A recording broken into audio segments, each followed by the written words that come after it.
How y'all doing out there? Thank y'all for watching the G Rich Show. I'm the host. Hold on, I fucked that up. How y'all doing out there? Thank y'all for watching the G Rich Show. I'm your host, the one and only Granville Richardson. Today, I got one of my dogs in here representing that exit 4 South Side. You know what it is, man. We got the one and only motherfucking Phaze Gawd in this bitch. What up, G? What up, G? Bro, I appreciate you goddamn pulling up for this. I feel this gonna be a good interview. I can feel it, bro. Absolutely, bro. Like I said before, I appreciate you pulling up because you could be at any other podcast, bro, but you came here to goddamn tell your story to me. So hey, that alone goddamn make me feel good about the whole situation, bro. So shit, no, I'm grateful to be here and just to sit next to you, you know, share the platform. You've been doing your thing, man. So I'm grateful to even. It. Yeah, hell yeah, absolutely, absolutely. Hell yeah. So, bro, I done already told the people a little bit about you. Like, tell the people where. I done basically told them. Tell the people where you from, what side of town you from, and what high school you went to. Damn, I gotta get him to high school too. Yeah, give him to high school. That's a bet. Well, listen, you already know it's your boy Tony with the Phaze Gawd. It's big Southside shit. Born and raised Charlotte, North Carolina. For so sure. yeah. So definitely need some applause on that. Born and raised Charlotte, North Carolina. Southside, Southwest, Exit 4, South Tryon, all the spots. You already know how we rocking. And of course, I went to Olympic High School. Okay. I went the to Big O. The Big O. Okay. I went to it when it was Renaissance at Olympic though. So they were doing the 5 schools.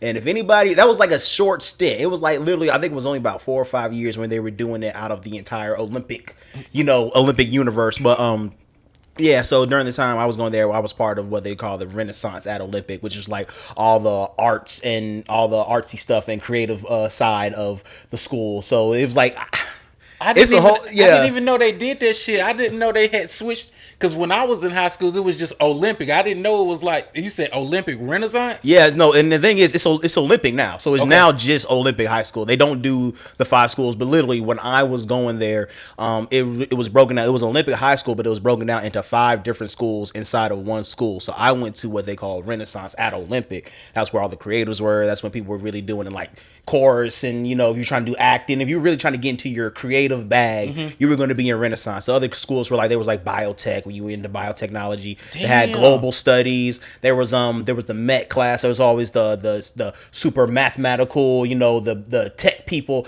And there was a 5th one. I can't remember the 5th one. Business. Yeah, it was business. Damn. And I never knew that. Is that how it always been, or that's just no? It literally, that's what I'm saying. It literally was like from the year I started. I don't really want to give my age. I was was that 2006? I was at 2006 when I went there. That's when I started there, and then graduated 2010. From 2006 to 2010 was when they were doing the 5 school situation, and they might have even did it maybe like a year or 2 after, but it's no longer a thing, and it stopped literally like as soon as my class graduated. Maybe like a year or 2 later, I think they stopped that shit. So, damn, they should have kept that though, for real, bro. And you know what's so crazy? I see why they didn't. It probably wasn't as conducive as it would have been if they just were an entire school. Because I would think that it's definitely a lot more complicated to run 5 separate schools that are teaching 5 separate things under one school. You know what I'm saying? I'm sure that it made a lot more sense to have it as one school. However, I do agree. I do think there should have definitely been a lot more focus on, like a hyper focus on, if you have a love for business, you're in the business school, then you learn business. You have the love for creatives, you learn that there should be a hyper focus on that in education. Because I mean, at the end of the day, I think that's what the issue has been with education, is that they put a one size fits all on all students, and literally that's why everybody be fucked up, because you can't do that with everybody. Like, you go to school, you just read math, absolutely. social stuff. Like, bro, if you got a class for arts, you got a class for, so it's I could literally go to school and find something that I'm good at or that I like and love. Like, and then you got like, it's like you got arts and shit. You got so many people that want to do art, want to be in choir, want to like, you got a school for that. Because I went to Philip O'Berry. I got you. Yeah, and we was like, we the Academy for Technology. So you had carpentry, you had electrical, you had all type of little shit, like like trade school type shit. Absolutely. So absolutely. if you go to that school, you was just looking for like a real good trade. So I feel like they need to do more with schools like, and even like Northwest. Northwest is the school of the arts. I try to get into Northwest. Yeah, absolutely. Because when you said they had like arts and shit, I was like, damn, that sounds just like Northwest. Absolutely. Yeah, absolutely. I mean, like, I'm sure every high school has some form of art classes. They have the theater. I mean, I feel like you kind of have to. At some point, I think it's state mandated. But at the same time, it's like when you have a real deal focus on whatever it may be, arts, business, whatever it is, you find, like you said, like if you just knew what you wanted to do instead of, hey, you just got to read this, you just got to learn how to do this, just so you can graduate, you probably would have appreciated school a lot more because it would have been geared towards more what you had interest in as opposed to, Jesus Christ, I got to come here and learn about American history for the next hour and a half, and then I go home and then I got to take, like, nobody cares about that. No. Absolutely. And then a lot of that math and shit, that A squared plus B, I ain't never had to use that shit a goddamn day in my fucking life, bro. You have it. And I mean, like, but at that time, it seemed like, bro, if you don't use this shit, you don't learn this shit, you're going to die. No. You are going to die. That's never been the case. Teach me how to pay these bills and get this money. Why y'all didn't tell me this rent was gonna be so fucking high? Teach me how to pay these bills. Teach me how to invest. Yes. Teach me shit like that. Teach me how to use credit. Teach me a credit card. What the fuck, dog? I'm trying to tell you. You know what's so crazy? I'm not a finance guru at all, but I'm learning and trying to get more, especially as a music artist, trying to understand how to use my finances to help push the career and shit like that. It's like, dog, all the stuff that I kind of learned, like, for example, perfect example is credit cards. I was terrified of credit cards. Fucking like, no, you keep a credit card away from me, and there's no way I'm using a credit card. I seen what it's done to families on a financial level. I've seen it destroy people. But as I've gotten older and understood and did my own learning of how, imagine I had to do it by myself. I had to go and be like, fuck, I gotta learn how to use credit, what credit cards are. I learned that. I was like, oh, it's a responsibility thing. You have to learn how to be responsible with a credit card. See, the thing is, it's a common sense thing. It's like you should understand, like, a credit card is not just a free money. It's a loan, basically like a loan. It's a loan, yeah. If you use this money, you need to put it back. You need, and then some if you got interest. Now here's the thing though, there are places where they won't charge you interest if you pay it on time. If you do shit by the books and you do right and don't overspend, a credit card can be a godsend and a way for you to save money and just really kind of not have to spend your money right then and there if you know how to finesse it. And it's not even hard finessing. Like I feel like even the word finessing gives it like a weird connotation. But if you learn how to use a credit card, it's some niggas be finessing. They that do, shit.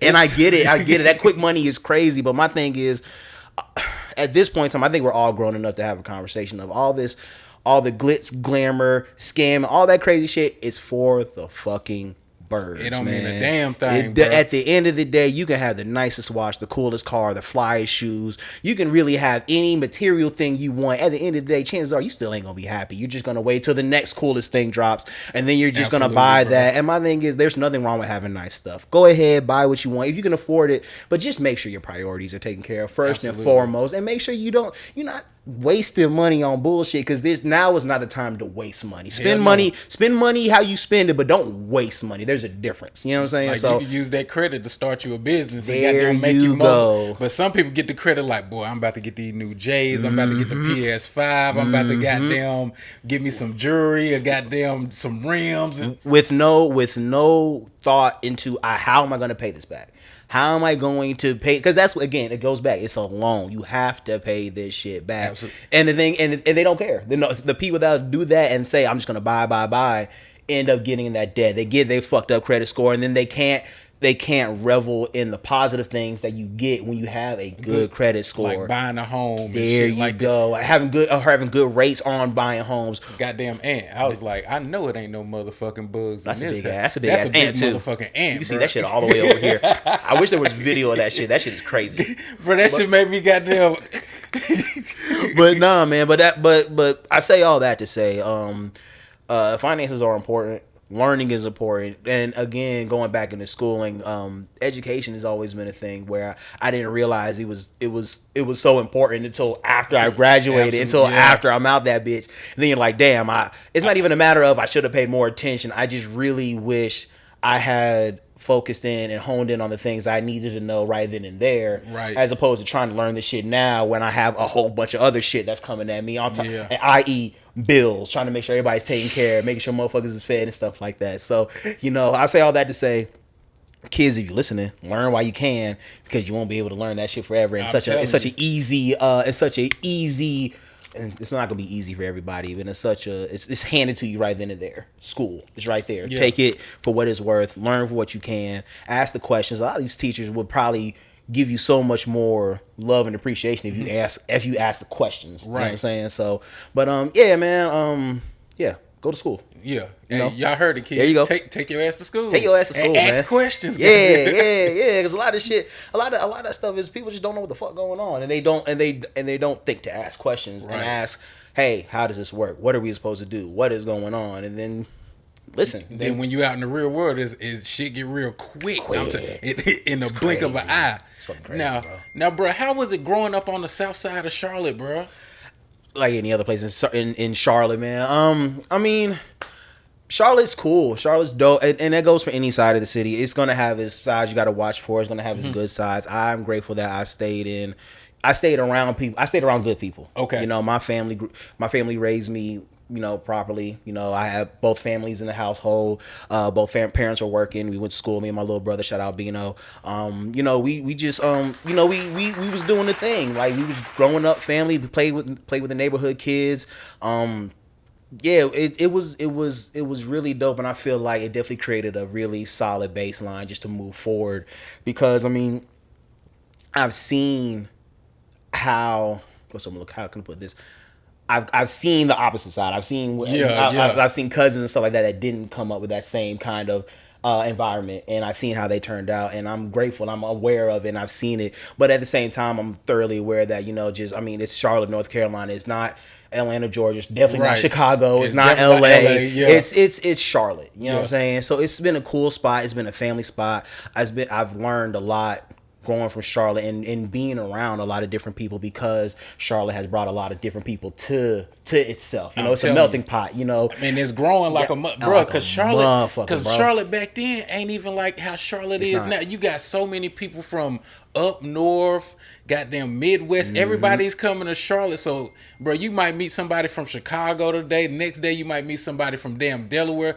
Everybody's coming to 100%. Charlotte. I think we like number 7 for the fastest growing city in the United States. I feel like we've been number 2, if not number 1, for a few years, and I might have just made that up. But we're definitely in the top 10, like most welcoming places to come visit. Real. Not visit, but like come live in. Yeah. And that's and I think that's always been cool, but it's also been an issue why we don't have a real big community in the city, and why the rent's so goddamn high. And for sure why the rent, y'all motherfuckers, some of y'all need to stay with more so than anything. Yeah y'all making the rent, because if you think about it, these people that's coming from New York, goddamn 1,700, 1,800, that ain't shit to them. Because if you paying 1,700, 1,800 to stay in the hood, basically 1,700, 1,800 to stay in a nice neighborhood, bro, that ain't shit to them. Easy. It's an easy win. And my thing is, and a lot of people understand that and see that, they'll come down here and buy that shit up, raise the price up, because they know somebody will buy it. They'll live here, they'll do their thing, and then people will move the fuck back in a heartbeat and complain while they're here the whole time. I can't stand them. And it's not listen, I get it. Charlotte's not a perfect city. Don't get me wrong, but it's like, you guys chose to come here. Because back in New York, I'm like, bro, go back to New York then. Listen, bro. My mom's from New York. Welcome to the South, bro. You better enjoy this fried chicken. These women with these big ass booty, bro. You better, I bet you can go outside and chill. You ain't got to worry about shit too much. And that's the thing. These New York niggas love it, bro. All these, and the craziest thing is, people from out of town will come in here and they'll shit on it and fucking love it at the same time. Yeah. And understand why they love it. Like, oh, this is a lot more safer than where I'm from. This is a lot more cost effective than where I'm from. This is a lot more family oriented and friendly than where I'm coming from. Like, it makes perfect sense to want to be here, but the culture does not represent anything worth respecting. There's nothing about the Charlotte culture that's like, oh, I'm proud to be from Charlotte, North Carolina. Shit, I am. But see, that's the thing. Yeah, there's plenty of shit to be proud of in Charlotte. But the thing is, you're an outsider. Why the fuck would you care about Charlotte Pride? You don't care. You're from New York. I can list you off 100 things that are cool about New York. Tell me something cool about Charlotte. Well, we have this. That's not enough. It's not New York standard. It's not Atlanta standard. It's not Texas standard, bro. And don't get me wrong. I get it. Yeah. But the thing is that Charlotte has done that to itself. It shot its own self in the foot because it hasn't been able to keep up with its own history. It hasn't been able to produce and project and really showcase its own history other than a few, splurts here and there. Yeah, whether it be a big fest or whether it be, whatever thing is coming through the city where people want to congregate and be seen. That's when Charlotte be like, okay, well, did you know Charlotte did this? Did you know Charlotte is this? Other than that, like, you can go any other day, 300 days out of the year, you can go by and not understand anything that's happened in Charlotte. You ain't telling there's no push for the history. There's no push for the culture that has been created in Charlotte, and with that, there's no real perceived value being a Charlottean. Right. Hence why people are going to always want to leave Charlotte. That's why nobody wants to stay in Charlotte. That's why people come into Charlotte. Oh, it's cheap to live here. And then once they've used it up, okay, well, I'm gone. Like, I can leave here. And then that's cool for them. But when you are a native and you are proud to be from Charlotte, North Carolina, it's annoying because Charlotte has so much more to offer, but you can't even really go for it. You can't even vote. You can't vote because it's like, well, what do you got? And it's like, well, we got this, and this. Oh, man, in New York, man, we got this. And not even that. We can't even show them that because Charles bulldozed that shit down. Gone. And so it's like, you can't even show me shit because whatever it was that you're trying to show me is condo. It's a condo. It's a condo. Yeah, and again, I'm not here to because this is a conversation that has been had decades. This is not a new conversation, but it just goes to show you that shit hasn't changed and shit hasn't gotten better. You know what I'm saying? I knew it was because I stayed on Wilkinson Boulevard and I knew the shit was coming soon. I said, oh, it's white people walking the dogs over here.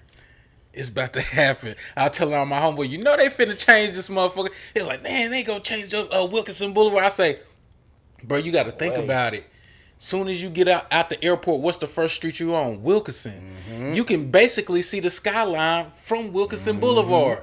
They're about to change this bitch, and I'll be damned. 10 years later, they just starting to have condos and apartments straight up Wilkinson Boulevard, and they ain't done yet. And of course not. It's only gonna get bigger, and it's only gonna get more expensive for the natives. Yeah, it's only going to get more expensive and inconveniencing for the natives. That's all it's had. That's all the progress has seemed to have been for natives.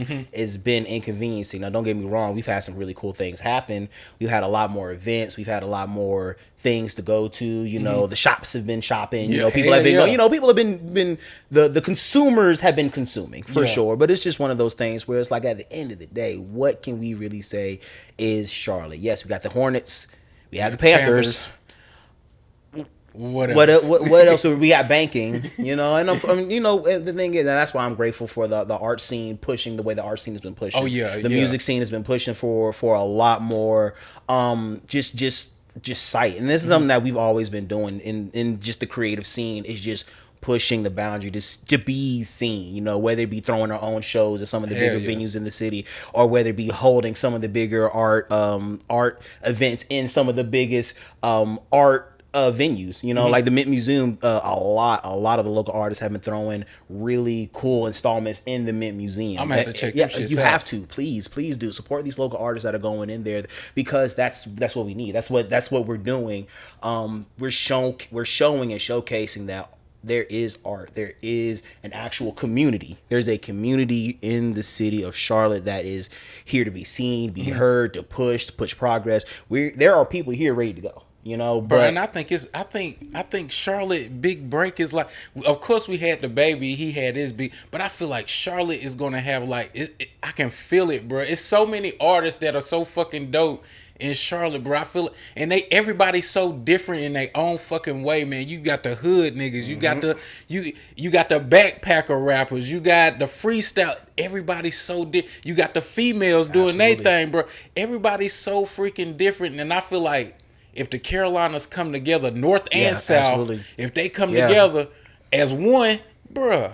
It's done for sure. Because if you think, I say this shit all the fucking time. Virginia got shit popping. Yep. Tennessee got shit popping.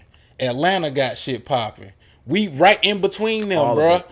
Why the fuck we gotta goddamn do this? Yeah. I feel like it's no reason why an artist from Myrtle Beach can't fuck with an artist from Charlotte. An artist from Greensboro can't fuck with an artist from Asheville. Absolutely. We all the same, bruh. So when one of us hit, I feel like everybody gonna win. Absolutely. And I think that's what it's going to be moving forward, because it's not going to just be an artist that's going to break from. I mean, because you're right. I mean, we had the baby. The baby did his thing, and I think he opened up a lot of doors and put a lot of eyes on the city and the state. Cole too. Yeah, and Cole. Yeah, especially. Yeah, definitely. Like there have been artists in the state that have done their thing. A whole bunch of folks that have been doing their thing and just moving and shaking on different levels, by the way, too. Not just mainstream, but mainstream, mid-level, underground. There have been North Carolina artists kind of everywhere, if you know where to look, how to look, and who you're looking for, right? But at the end of the day, I think moving forward with, a lot of the record label shit, kind of a lot of the cloak of the record label, all that being kind of exposed, like we kind of know how the record labels work now.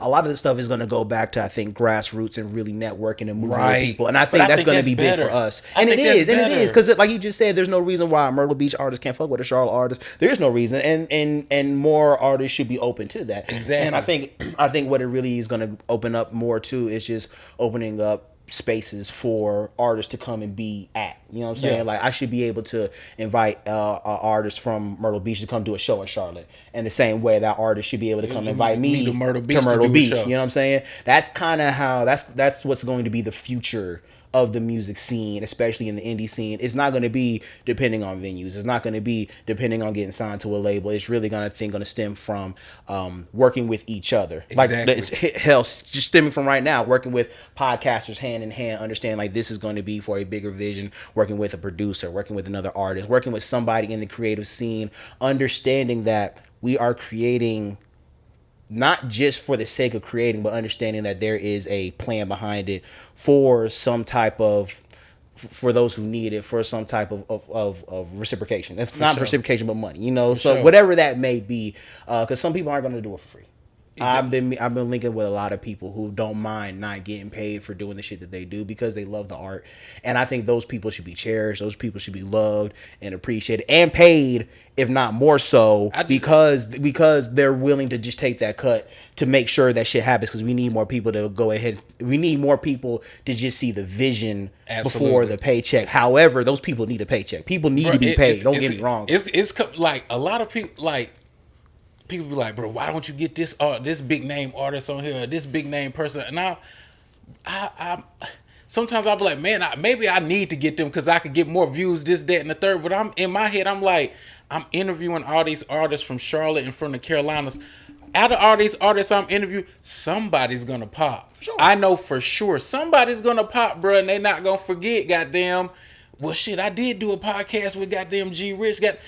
I feel like we right on the edge of it breaking, bro. Because it's like I said earlier, Charlotte got some of the dopest artists, 100%. like from even Afro beats, bro. Like, and singing, like it's so many of them. So, like, bro, what do you feel like the Charlotte music scene is missing?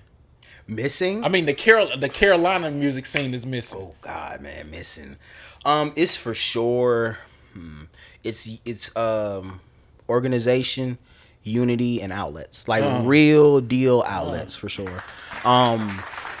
So organization first and foremost. As cool as a lot of rappers are, as smart as a lot of rappers are, as a lot of good music, a lot of artists. I know I keep saying rappers. I mean artists in general.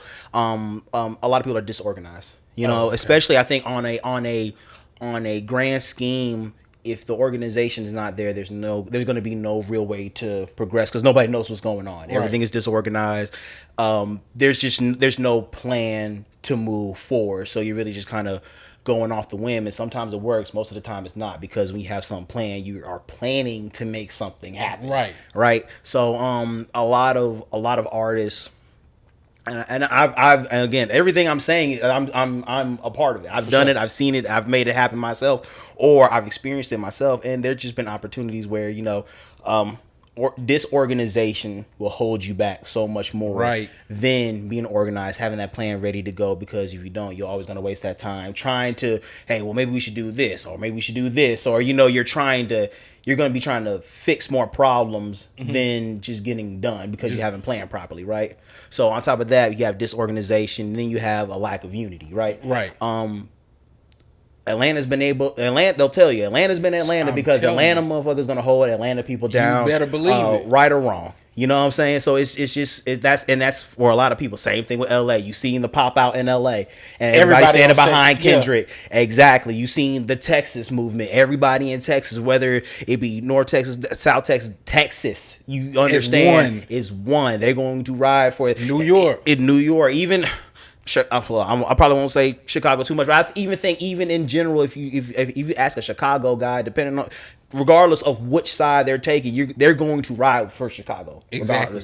Regardless. A lot of that is stemming from unity, and I think it goes back into having that history, understanding where you come from the city. A lot of that is lacking in North Carolina and a lot of spots in North Carolina. Now the crazy thing is there are plenty of stories. There's a lot of lore behind the local music scenes here, either in Charlotte, Raleigh, Durham. So there is history here. It's just nobody's done the due diligence to tell it other than a certain few. And we need more of that. So again, that comes with unity, people coming together to push the people that we have, right? See, one of the things like with it, I just seen an interview and they was talking about Gucci Mane. Like they said he would just if you wanted to come to the studio, come on. He was letting out the hood, everybody. And if you think about it, wouldn't be no Migos without Gucci Mane. It wouldn't be no goddamn Young Thug without Gucci Mane. It wouldn't be no Lil Baby without Gucci Mane.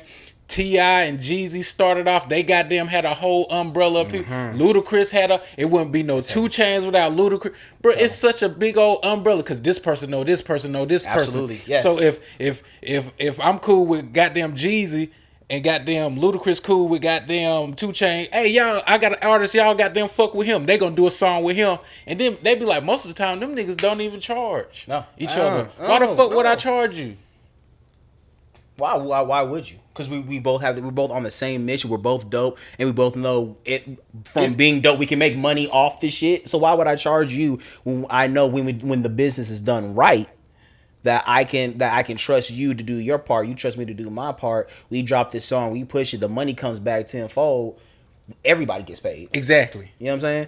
And now for some people that doesn't work. But I mean, for the most part, in a perfect world, that's how it should work. I should be able to trust the people that I'm working with to come together on this project, to put this shit together, to push it together. And then, of course, we reap the benefits that it brings, whether it be financially, spiritually, physically, whatever it is that we're working together for is going to come back. But, you know, the notion that I can't work unless it's hard cash in my pocket can be detrimental. Don't get me wrong, people need to be paid. I'm not saying nobody should be paid. I'm not saying people should just go out here just handing out their services and just handing out their shit to any old everybody. But I'm saying, dude, understand that it can't always be about the money, because you're going to lose yourself and not put out your best stuff because it'll only be for the money. When you do it for the money, you crash out. I say that all the time. If you don't really have a passion or love for music and you doing it for the money, bro, you gonna crash out because your music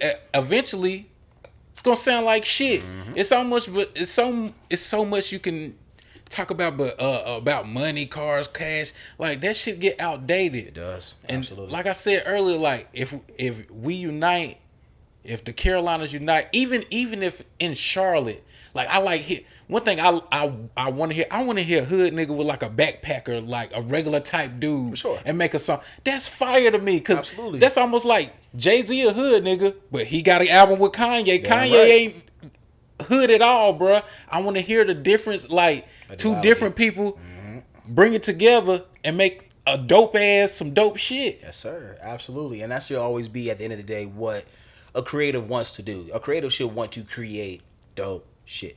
Yeah. At the end of the day. Now, we all want to get paid, but at the end of the day, the goal should be to create dope shit If by you your put- own merit. If you putting out dope shit, the money gonna come. The money's gonna come every single time. The money gonna come. I'm telling you. But you at the same time, you have to do right. You have to make sure that you understand what you're doing. If you're trying to get, if money is what you're trying to do, if you don't care about money, then it doesn't matter. You do the shit you need to do to create. You create what you want, because there are some people there's some amazing rappers. They don't give a damn about being the best rapper. They don't give a damn about selling 1 million records. They just want to rap and create, and that is all they want to do. And money just complicates it for them, And I think that is a beautiful thing, but I think that also, like, why not reap from your talents? Right. I want to find the middle ground. That's why I think that's my biggest thing as an artist, is that I want to be able to be in that middle ground to where I for sure can create any and everything that I want to do and be in a space to where I can just do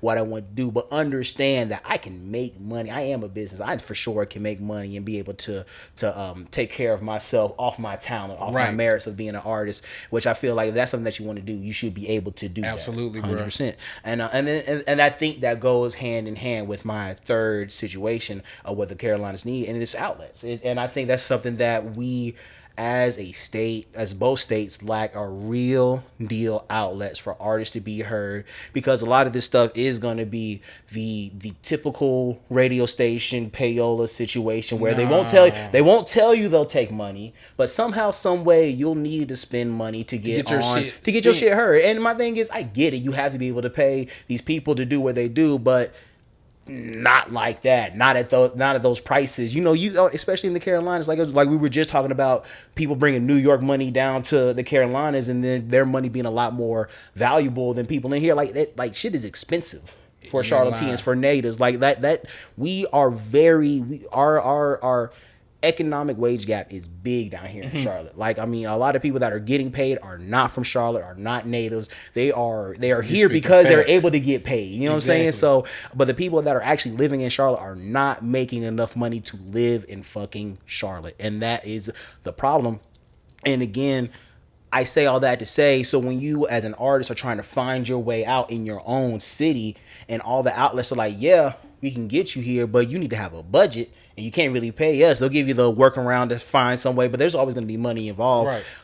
That bag is going to need to be there. You're talking thousands. They'll tell you, I think they said it's like 50 at least, and I'm pretty sure this is under, I think the last time I heard is like, you're going to need at least $15,000 to $25,000 to really push a single for it to go. For it to do anything, you were going to need $25,000 to do anything. And then they'll say, well, just put it on SoundCloud, put it here, and then it'll go viral. Just push it a little bit more. It's like, but it's been some motherfuckers like get discovered on SoundCloud. Oh yeah. But my thing is, like, if I'm at a radio station, man, I just feel I don't want to diss the radio station. And let's not diss the radio station, because I just feel like we need a separate radio station that just play local shit, all local shit. Just I don't want to hear nothing from Atlanta. I don't want to hear nothing from nowhere else. Just Carolina shit. Just Carolina shit. That's it. But my thing is, and the crazy thing is, and that's what we'll have to see. Would you listen to that station every day, all day, on a regular basis? Absolutely. I got you. Because if you go to Atlanta, if you go to Atlanta right now, they're playing somebody that you've never heard of, and then a couple months later, it hits us. Mm-hmm. But they been jamming to that shit in Atlanta for a long time, and then a couple months it'll hit us, and we're like, "Oh, this shit fire!" Absolutely. But Atlanta already. No, you 100% right, and it definitely needs to be more. There needs to be that parallel of, you have your mainstream, and then you have a lot more of your local, regional acts that are really pushing and moving their shit. Like, they need to be getting equal amount of spins as far as much. And again, it comes with money. These are budgets that people are paying to be played more than your local artists, more than your regional artists. There's a reason why you will hear the same songs over and over, because somebody has paid for that shit. But to combat that, there needs to be a moral standpoint of, listen, yes, we can take some money for the major artists and do that, but at the end of the day, we need at least, added 24 hours of the day. If you give 16 to the major artists that pay for it, give the rest of the local regional Absolutely. folks. And I think that's fair enough. Listen, because my thing is, if you pay for something, you should get it. but we can't monopolize the entire thing, because then at that point it's a monopoly, which is illegal in the United States. Yeah. You know what I'm saying? So again, it needs to be fair. And this is wishful thinking. This is just something I would love to see. Yeah. But I think that is definitely a solution to something that I think, as we move forward in the music, in any music scene and music business, it's just that is the next step. I think that's going to be the next step for everybody, where everybody's going to be able to succeed in some shape, fashion, or form. I wonder what you would have to do to. You can make me start, goddamn. You can do it. Don't motherfucking inspire me. We could do it, man. We can start a radio station right now. Don't put no motherfucking battery in my goddamn back. And my thing is, they'll say, well, there are plenty of online, and there are a lot of online radio, but there's something about terrestrial. There's something about having a place, having a brick and mortar spot. It's expensive. It probably is not. It is not. What's I'm gonna look for? It doesn't make sense to have a place when you can do it online. But it's something different. It gives it that certain, again, that value, that real deal. I can go to Power 98. You know what I'm saying? I can go to wherever these places are stationed and hubbed at, and it gives you that space, instead of just, this is online. I can't go to that spot. Yeah, I can't go there because I don't know. It's just it's the human way of thinking. It gives it that next level of depth. If I'm always just gonna know, well, I can never even see you, I can never be around you. Are you even real? Are you a real person? Is it just always going to be online? It gives it another level of reality. If I know, well, hell, I can talk to G Rich on the phone. We can do an online joint, and then I can go to his actual studio to lock in with him, and we can do some stuff there, or understand that he has a whole building, brick and mortar spot that he can work out of, And I think it gives it that real deal, different feel. So that's why you respect while nobody listens to terrestrial radio like that anymore, it still has that same level of clout to where, you still want to be on the radio. Niggas are still going to listen to the radio. They're still going to tune in and be like, hey, man, y'all tune in, listen to the radio. I just made it on the radio. You know what I'm saying? So it's still there, but I think starting again, going back to what we were saying, having that idea, that is needed. That is going to be the change that we need to see, to be able to balance out the bullshit that we've just seen in the music business and just in music in general, because it's just all such a, I don't want to say it's a facade, but it's a lot of this shit is just like, we know it's not real. Yeah. You guys have just pushed it in our face that none of this shit is really real.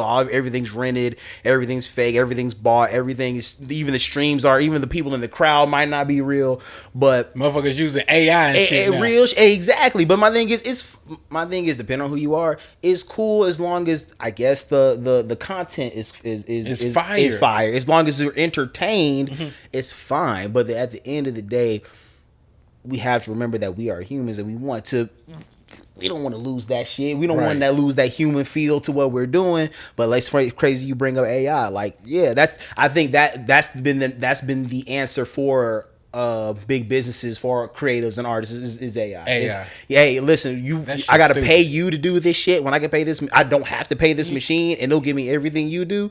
You get the fuck out of here, bro. I can get this for free. Absolutely. That's wild. Absolutely. Now, bro, let me ask you, bro. How did you get the name Phaze Gawd, bro? I got you. I always love. How did you get that name, bro? So, Phaze Gawd stems from So it's got a couple levels to it. So It first starts off from, I formed and led a multimedia music group called Phazer Gang. Phazer Gang. Phazer Gang. PHAZERGANG. We did drop a project. We got a couple videos out there. If you YouTube it, Google it. Just a group of incredibly talented people from just film producers, photographers, literal artists, DJs, rappers, singers. We had literally everybody in there to get shit done. So it was really dope. And from there, it stemmed from, because I used to be called Tony P the King. Okay. Which was okay. I mean, it was fine, but I think I did want to do like a name change, and I was playing with the idea of Tony P the Phaze Gawd. And my actual whole full rap name is Tony P the Phaze Gawd. Yeah, exactly. So that is the whole thing, but of course I just go by Phaze Gawd. But from there though, Tony P the Phaze Gawd kind of just transmogrified into Phaze Gawd from there. And while Phazer Gang has disintegrated in itself, I've still been so grateful to just go through those phases, because I think that's another thing that I go through is just different phases of life and understanding where I am in those phases and just appreciating that and learning and then understanding where it might take me. That's actually a new kind of perception that I've kind of been learning and understanding, is that, you know, that life is changing, life is always going, and you are always going through these phases in life. Like, how are you able to keep control of yourself? Right. How can you keep control of yourself and understand and maneuver in ever-changing world? Because that's the one thing that's always going to happen forever is change. Something is always going to be changing, no matter how much you don't want it to. How can you handle that change? Exactly. And I think it's something that I've been trying to master and be a god of myself. And then on top of that, I think in general, I've been learning more about myself and just kind of where I stand with religion. I don't get too deep into it, but, you know, just learning and understanding religion and where I see myself in it has been another kind of connotation in that. But yeah, Phaze Gawd has just been it's grown to be more than just the rap name. It's definitely been a representation of kind of where I've been at as a person, for sure. So absolutely. But yeah, okay, absolutely. Okay. Now earlier you was talking about your parents, bruh. Mm-hmm. You grew up with your mom and your dad, which I think is fucking dope. What's your mom and dad name, bruh? Shout out Belinda, shout out Gary. Man, shout out Miss Belinda, shout out Mr. Gary for sure, man. Yeah, they still together to this day. Man, absolutely. see, I love stories like that, bro. Because in the black community, we don't really see mom and dad being together forever. Absolutely. So man, let me give them another shout out for that, man. Shout out y'all, man. 100%. Keep doing it, man. And I'm super duper grateful, and again very aware that, I mean, I've had partners that don't have grown up in single family households, and I feel for them, and they don't, and not like they need like pity or anything. Them niggas is fine, like they're doing their thing, they're living life, doing way better than me. But it's just one of those things where you see kind of that, you see the difference in upbringing and kind of how some struggled harder than others that did come in two family households. And then on the same side, I've seen people that have had two family households and been fucked up, and it's just like, yo, how could you even? It's crazy, bro. It's like your mom and dad are some of the nicest people, and you are a piece of shit. and it just goes to show you, like, you never know, man. And it just you never, and it just goes to show you how strong an individual is. Right. You know what I'm saying? Because it's just like, at the end of the day, you could raise somebody to learn something, do something, and just give them the rhetoric that you were given, and they will stray from it.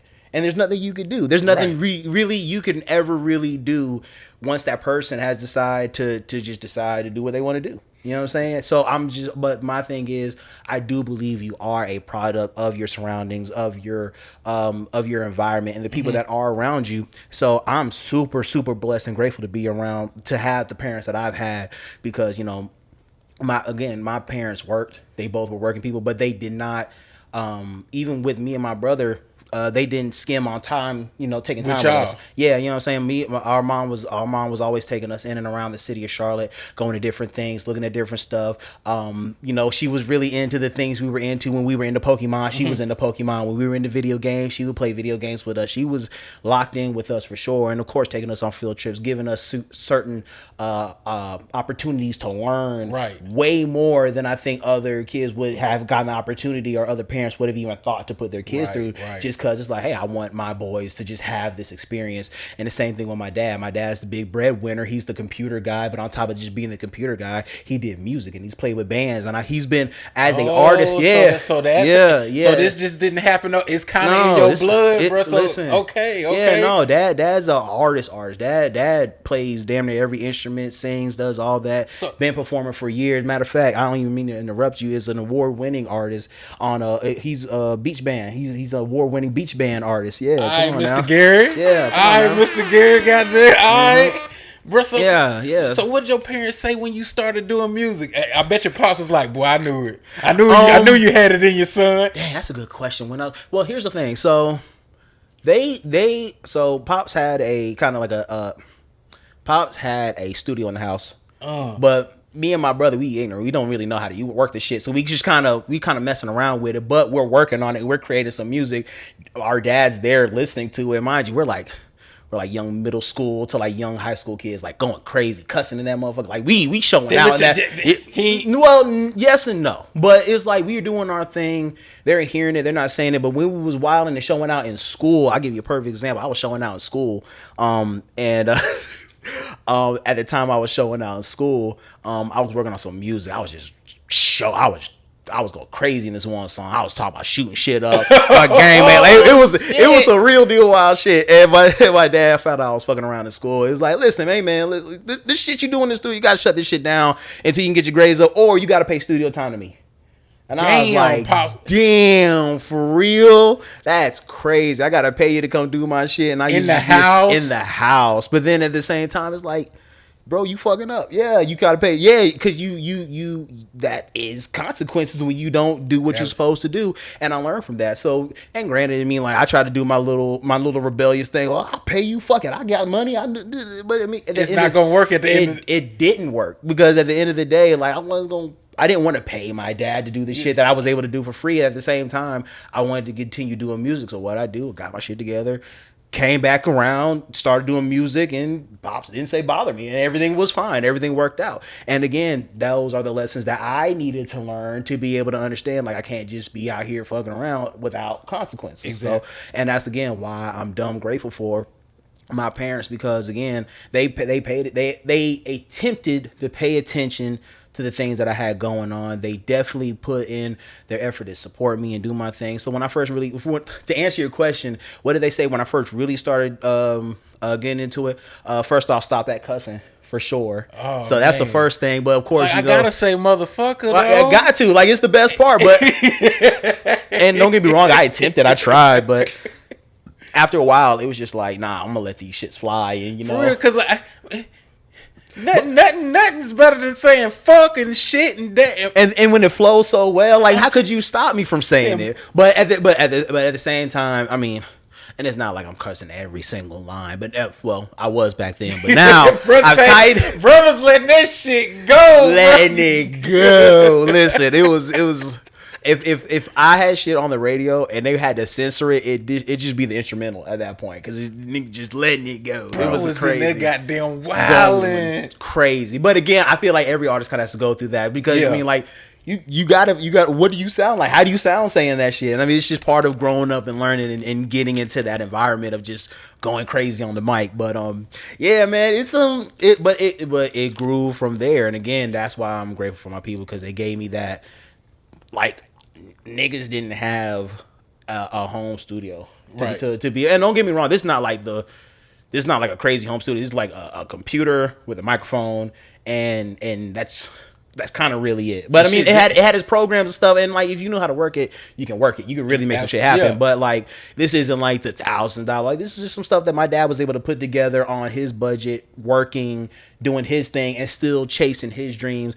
Kind of like the exact same shit that I'm doing now. I'm literally in the same. Well, I'm doing the 9-to-5 thing, but still doing my music and music heavily. I don't like a lot of people. They part-time the music. I'm locked in with the music heavy and still doing the 9-to-5 thing, because people don't understand. Like, bruh, you have to fund this shit. Got to. Some people just think, boy, I'm gonna start rapping and that's that. Bro, you got to get a job. Like, even when it comes to this podcast and shit, I was just working, like I just told you. I just got a fucking promotion. Congratulations. Working thirds. Appreciate that. What's the button? That's the applause. Right here. Hell yeah. Yeah. Applause, my dog. Yes, sir. Yes, sir. Working that whack ass third shift, but now I'm driving a truck. Got a raise, this, that, and the third, bro. But people don't understand. This shit just didn't pop up out of. I had to take some of my money, put it to the side. Goddamn, get a computer, get this, get the stuff on the wall. Because with podcasting, it's different. Like, you can have all the microphone and the computer and all that shit, but sometimes people want some shit to look. It gotta look like something. Yeah. It gotta look like something. Yeah, absolutely. Even with rap, you could be the dopest rapper in the world, but what do you look like? For sure. What do you? Everything, like, you got to your money. You got to take your money and invest in yourself, For bro. sure. Especially Absolutely. when you know that you're gonna win. So Absolutely. people don't understand that. Like if you just thinking you just about to be a podcast, if you thinking you just about to be a rapper, a singer, and that's all you got to do, man, you better get you a 9 to 5 and goddamn take your money and invest it into yourself. That's the biggest investment. The biggest investment you could do is invest into your damn self. Absolutely. People be scared of work. And don't get me wrong, work takes up a lot of time.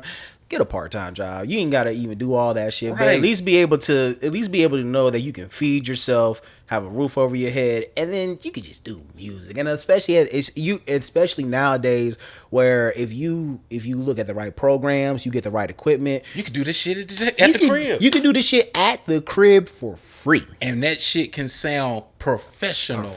It is crazy what people can do now just with technology. But my thing is, you have to have the determination to want to learn it and put it to use and make it happen and learn. And so I mean, like, that shit I'm doing. I'm still trying to learn that to this day. You know, but like, yeah, there's plenty of money to be made doing this, chasing your dreams and being creative. You just have to change that perspective, because I think we got fed a lot of bullshit growing up. Like, especially kind of in the entertainment business. It's always been like lights, glamour, big checks, fast cars. You're gonna get all this stuff as soon as you make that big movie, as soon as you make that big song, whatever it is. As soon as you hit that Hollywood street, you in it, you there, and that's never been the case. No. The amount of stories the contract's not even like, bro. You getting these big, you get $1 million it's a loan. It's a loan, man. It's a loan. It's a loan, and that's what I'm saying. Like that, and when you start realizing that and realize understanding, going back into what I was talking about, understanding credit and how all that shit works. A lot of times, if you really want a loan, if you really want some money that bad, you can go to your local bank, sign that shit up. You can get a loan and handle that shit way more, and it's way more fair than any record deal, a big time record label is going to give you. A loan at your local bank is going to help you out a lot more and do you a lot better than whatever a record label is going to do for you. I see. I can't remember this rapper name. He did the smartest shit. The smartest shit I've ever heard any rapper do. He used to date Black China, young cat from Texas, I think. You're not talking about you talking about the guy from one of the YNB. One of them. I know you talking about. Damn, I forgot. YBN. It's YBN Almighty J. I think that's what you talk about, Bruh. He did the smartest shit I ever seen. He said, okay, the record company gave him $1 million, but they gave him $500,000 for studio time. Mm-hmm. So what he said he did, he made his house a LLC and put a studio in his house. So when he went back to the record company, he was like, well, I'm gonna go to such and such studio, but Big Mike studio. But Big Mike studio is really his house. So when they paid him the $500,000, they was paying the $500,000 to his LLC, and he finessed the fuck out of. That's how you're supposed to do it, though. That's smart. Yeah, that's absolutely how you're supposed to do it. And I mean, yeah, I feel like I have heard that story. Yeah. That's exactly how you kind of have to think in order to succeed in the way the industry runs itself. Right. You have to pull little shit like that to be able to either to keep your money or make some money. Mm-hmm. Because if not, what that's just going to end up doing is, what they'll probably end up doing is sending him somewhere else, the studio that they own, so they make that money just right back, and they still going to charge him every single dime to do that shit. Bro, that's dirty. I never thought about the other side of the ball, bro. I'm telling you, man. And I mean, and the thing is, that's what they do. That's what a lot of these large labels do, because so this is talking to somebody that's not signed, but I in my research of trying to understand how the industry works, which everybody should be doing. You should be researching, learning, and understanding how this industry that you're trying to enter in and make money out of actually works, so that you don't get finessed out of money like that. A lot of these labels, like you said, like the biggest thing now is that people understand that a lot of these labels are just loans. And the craziest thing is that these loans that they're giving you, they're taking from the federal government already and already paying back. They basically already made their money. So the money that they're giving you is just to trap you in a contract to get any kind of money that you can get, that you can make. They want that shit. And they'll give you little trickles of money just to bring that and say, oh, well, you got to pay this back now. Now you're locked in on this contract that you'll never be. It's a fucking crazy scam that has been going on since a label has been a label. But the thing is though is that, and it's been, and I'm sure it's been across all genres. Mm-hmm. It's just horrible in hip hop. It is so abusive. It is so grotesque. And the thing is, it's just so predatory because they know the people that they're looking, the talented people. We coming from the bottom. From the bottom, the dirty bottom. And I'm saying they'll do anything just to get up out of there. And when you're in that kind of desperation and you'll do anything, it doesn't matter. It doesn't matter. You'll do whatever it takes to look good, be good, make sure your people are taken care of, and you'll sign anything. And then look, but that's it.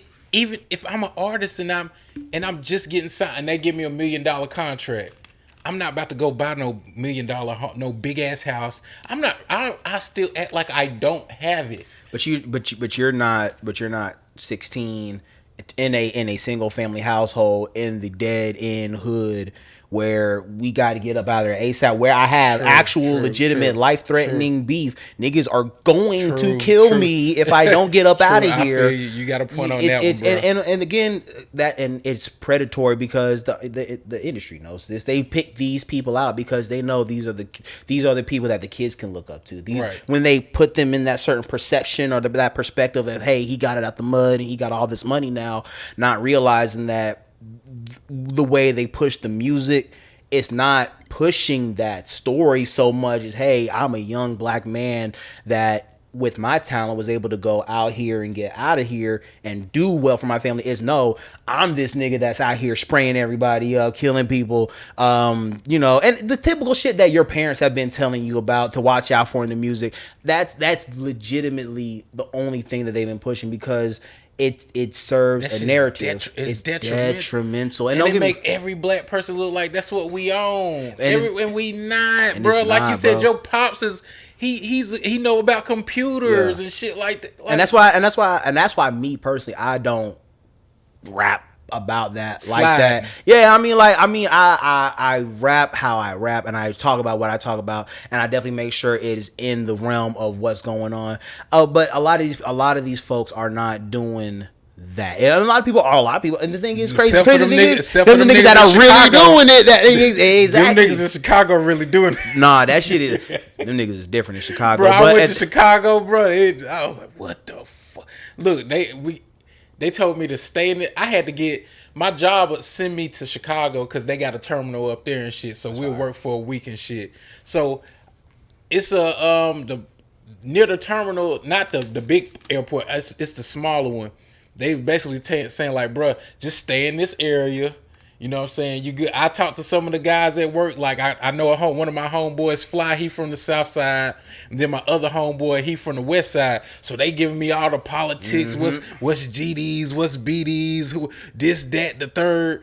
Bro, but they didn't know that goddamn my job gave me a rental car. So goddamn one day when I got off work, goddamn I took a ride and they got a Nike outlet. And I'm like, everybody at the job was like, bro, make sure you go to this Nike outlet. Mm-hmm. It's nice out there. And I was like, man, that shit too far. I'm going to the one that's a little bit closer. Hard-headed. Boy, I told you. I got my shoes and got the fuck up. And the crazy thing is you still went and got your shit. And look, when I told them which one I went to, they was like, oh, that was the good side of town. Oh, so you were straight then. It didn't feel like it? No. Hell no, bro. I was like, what the fuck is this? I'm looking out. I'm like, God, it look crazy. I got my shoes. Now, I give it to them. They got some Nikes you ain't never seen a day. They got some shit you ain't gonna never see. And they Jordans are super cheap. I'm talking about like Concords and shit. Yeah. But like, bro, you better get your shit and go. I was so goddamn nervous. I didn't even put the shoes in the trunk. I put them bitches in the front seat, put that bitch in reverse, put it in drive, and got up out of there. Bro, that shit look crazy for real. That shit look crazy for real.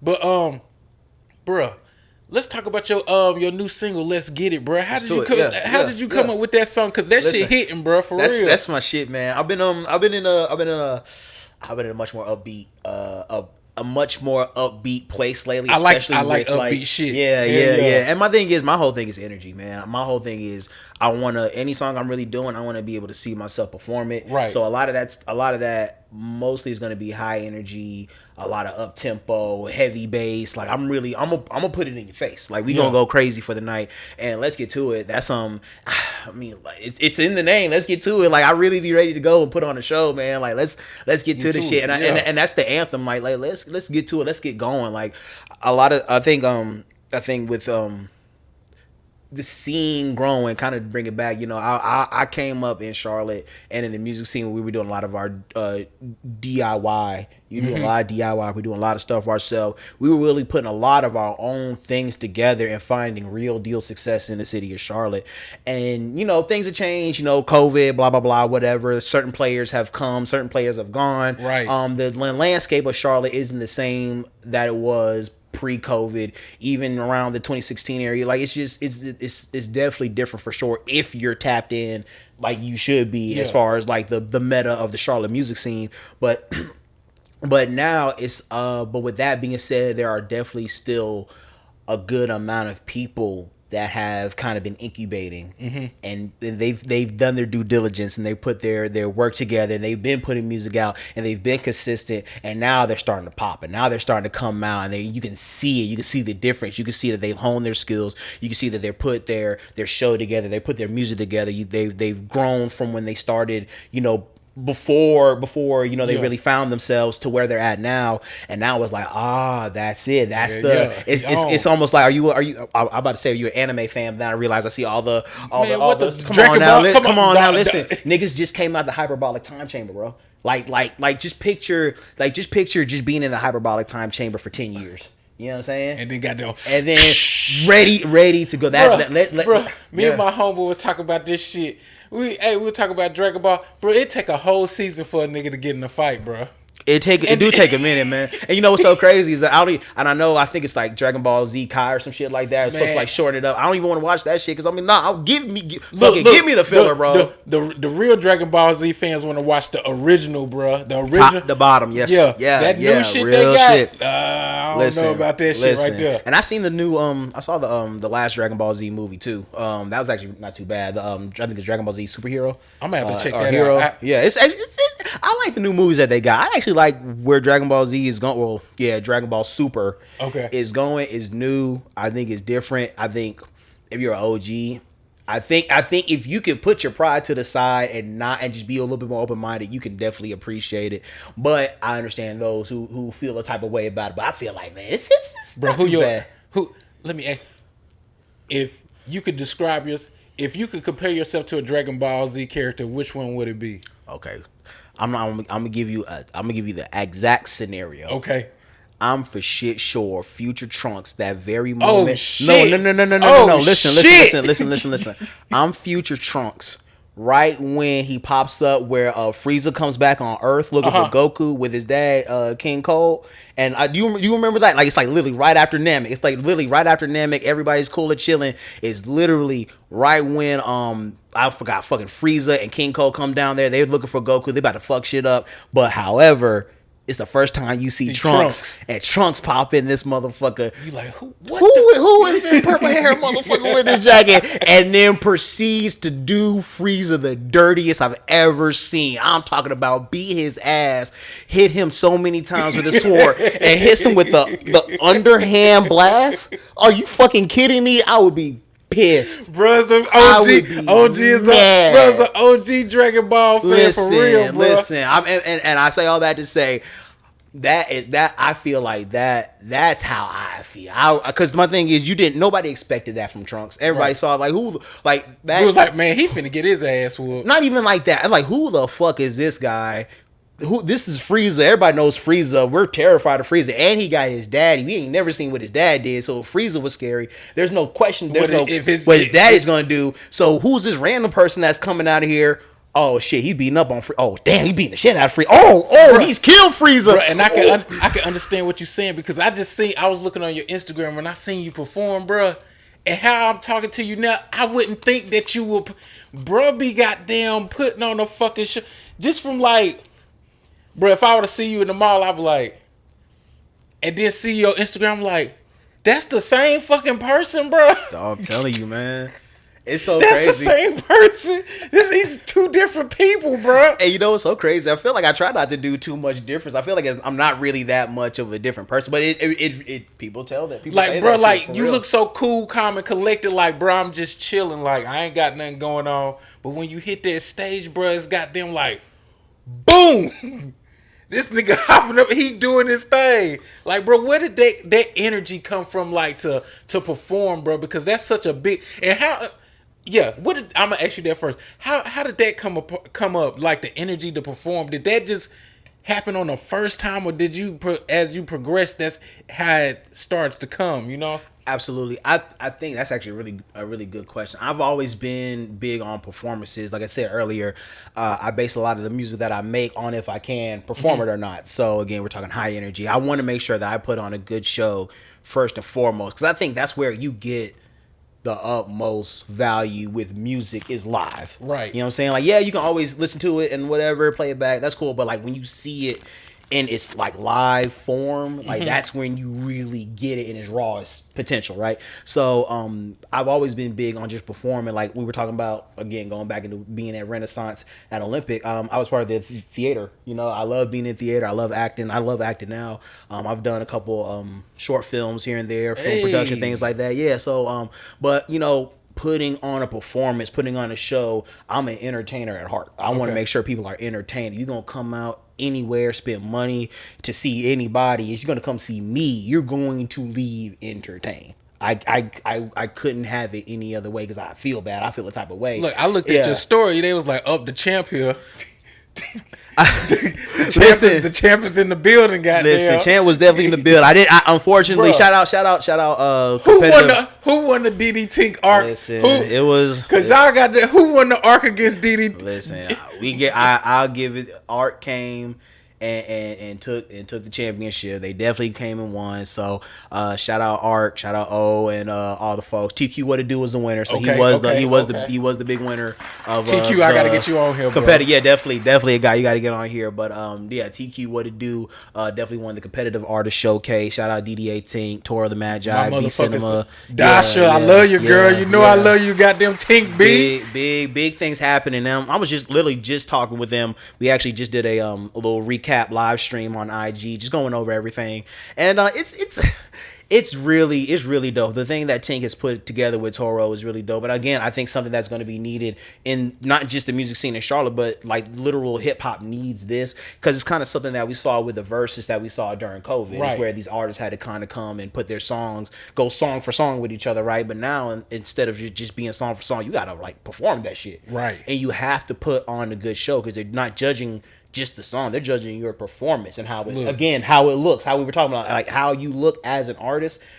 That takes into account if you're gonna win or not. And unfortunately, you know, we came to play. Shout out my team Phaze. You know, we did our thing. Shout out Nige Hood. Shout out Indigo Joe. Shout out Young Static. Yeah, man. It's again, we couldn't bring the whole thing home, but again, I put that team together. I'm grateful for that team because that's not just no team of random niggas that I put together. Right. Like those are performers. Those are some of the better performers that I've seen in the city on a regular basis that have been, again, with that history I was telling you about in Charlotte. They've been doing this shit for years in the city, and I know that they put on a good show. So unfortunately, it just didn't go our way last night. But can't win them all. And you can't. But you know, I won the first, so that's what matters. So okay. No, first ever. He in the history. Yeah, book. Yeah. There you go. Ever. That's what you know. That's what I like to tell myself. But no, for real. They O's team definitely came to play. TQ What It Do took it home.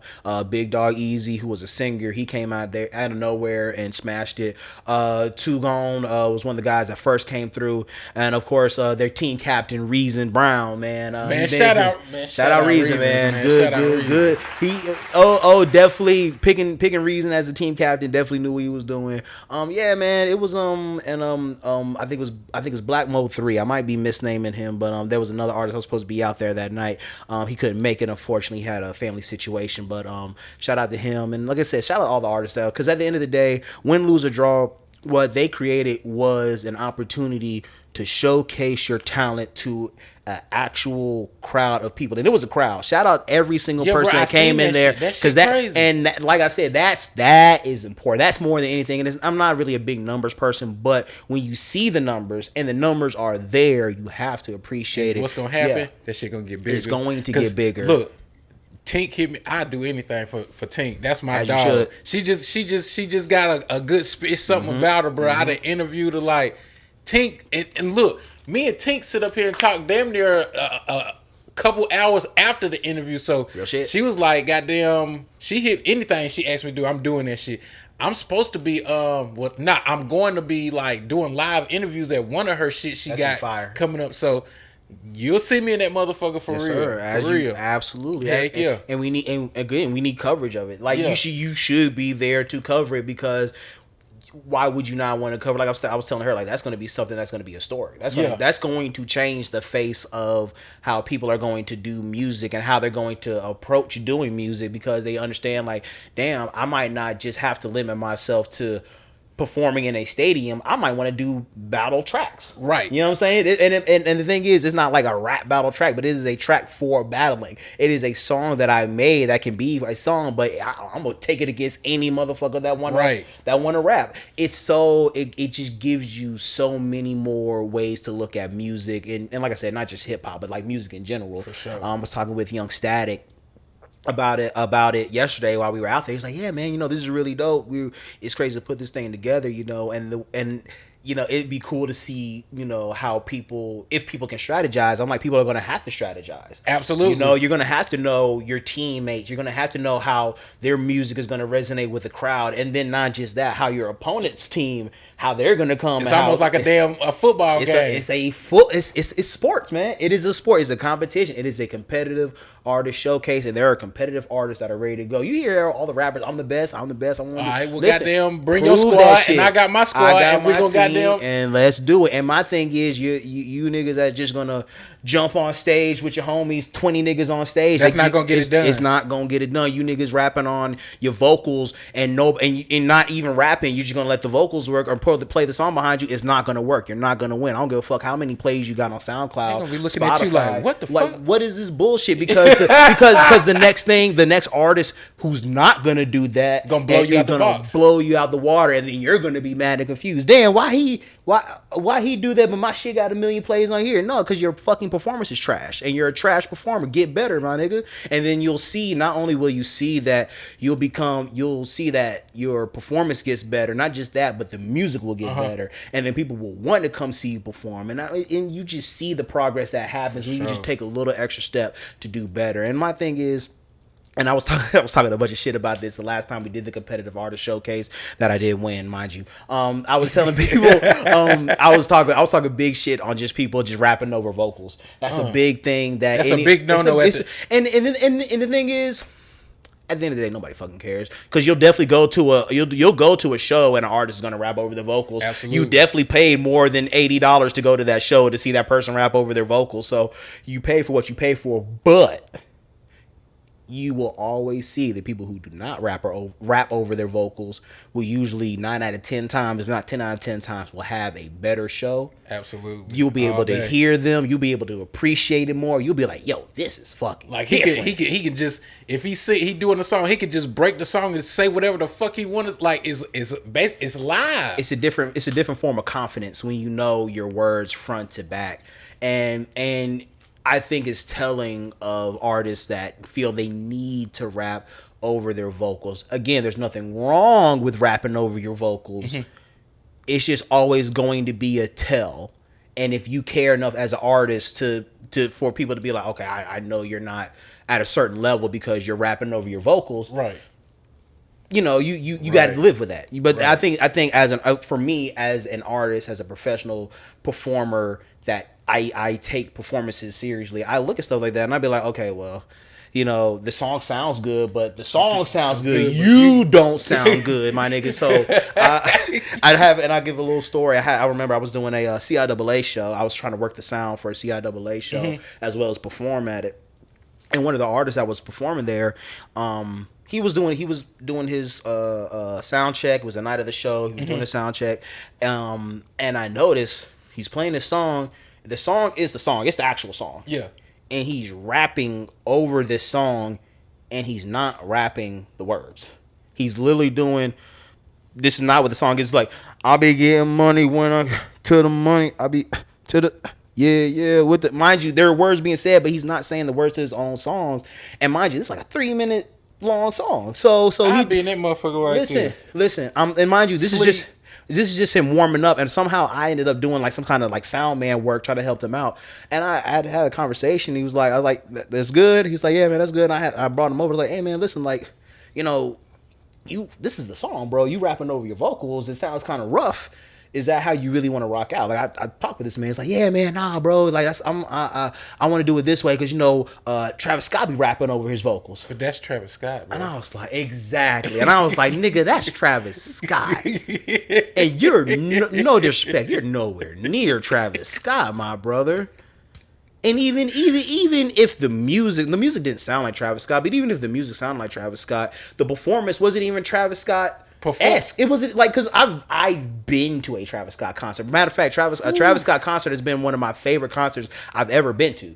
I've been to a couple of them. Matter of fact, I've been to 3. I've been to 3 Travis Scott concerts. That boy put on a motherfucking show. Them boys be jumping up and down. It like the crowd look like it's doing this. Yeah, I mean, I just saw some pictures on his IG. Like the crowds are crazy. The show he did, I think it was out of the country. It's definitely somewhere like Europe, UK, one of them weird Europe spots. How the fuck they going stupid like that? Oh, man, that's the energy, bro, and that's what I mean. Like, but my thing is, and I think that's where you can. That's where you can get away with shit like that. When you have undeniable hits, where it doesn't matter what you do, motherfuckers is gonna sing that shit. He don't even have to rap that shit. He can 100% have the crowd word for fucking word. When you get to that level, you can really do whatever you want. That's cool. But if you are just a random nigga in Charlotte, North Carolina, doing 2 songs at a CIAA show, you're gonna have to do. You can't, because it goes to show you. I don't even remember my brother's name.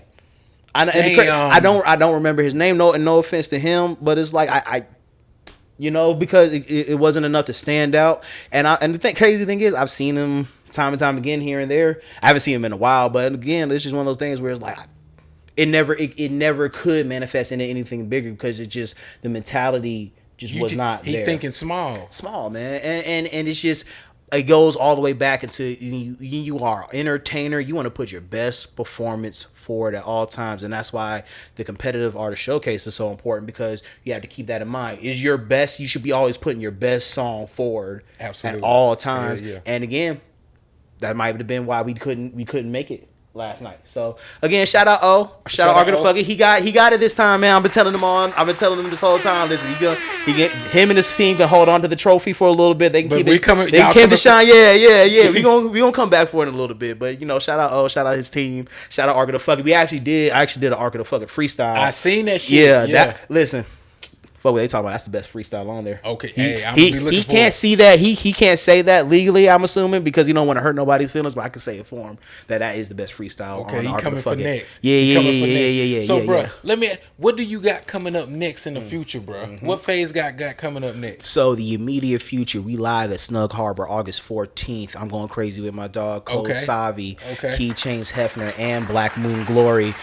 So of course, shout out Snug Harbor. That's family over there. Legendary Charlotte venue. No, we going crazy August 14th, and from there, new music is on the way. Listen, I've been working on music.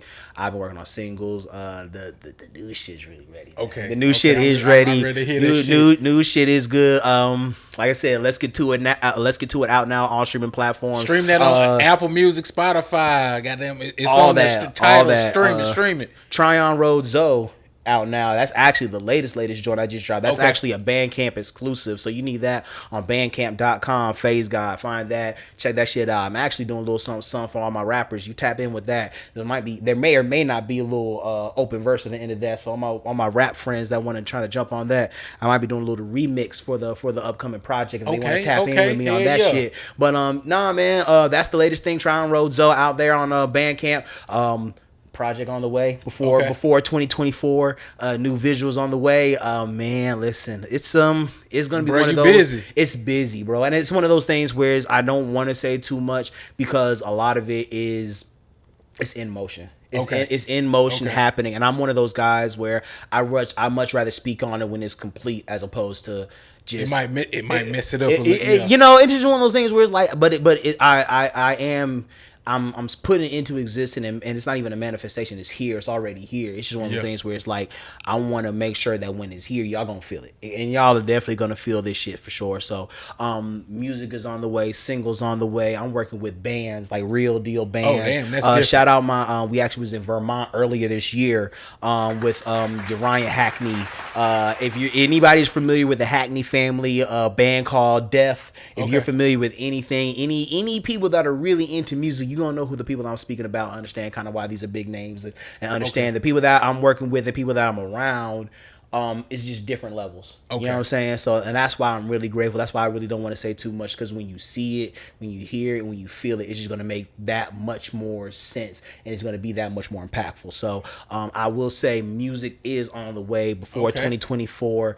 That Arc of the Fucking Freestyle is out now on Instagram and YouTube. Shout out Arc of the Fuck It. Listen, music is out now. Let's get to it out now.